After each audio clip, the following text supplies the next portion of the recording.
म आज फेरि प्रदीप बोटे युट्युब च्यानलमा यहाँ सर्लाही जिल्लाको भरत तालमा रहेको छु। यो पछाडि देखिरहेको यो ताल मानव निर्मित सबैभन्दा ठुलो ताल भरत ताल हो।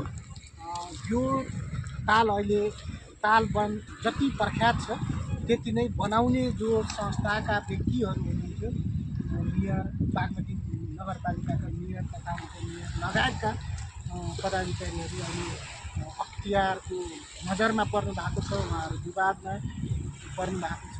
यो अख्तियारले उहाँहरूलाई छानबिन गरिरहेको छ। यो मानव निर्मित ताल जुन सर्लाही जिल्लाको एउटा पर्यटकीय स्थलको रूपमा विकसित भइरहन्छ।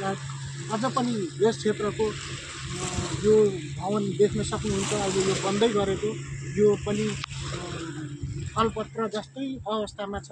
अझ उता पछाडितिर अर्को मेरो पछाडितिरको यो संरचना बन्नुपर्ने थियो, यो अहिले बन्न सकिरहेको छैन।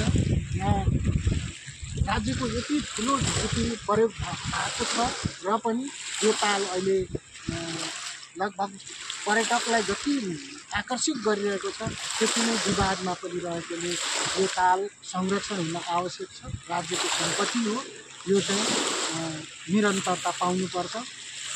होला उहाँहरूले यो विकास गर्दै गर्दा केही कुराहरूमा त्रुटि भयो होला, तर पनि यो राज्यको ढुकुटी हो, यो संरक्षण हुनुपर्छ। धन्यवाद राजकुमारजी, धन्यवाद एकदम।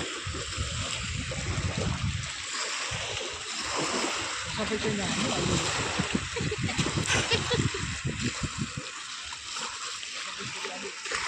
कुरा भयो होला।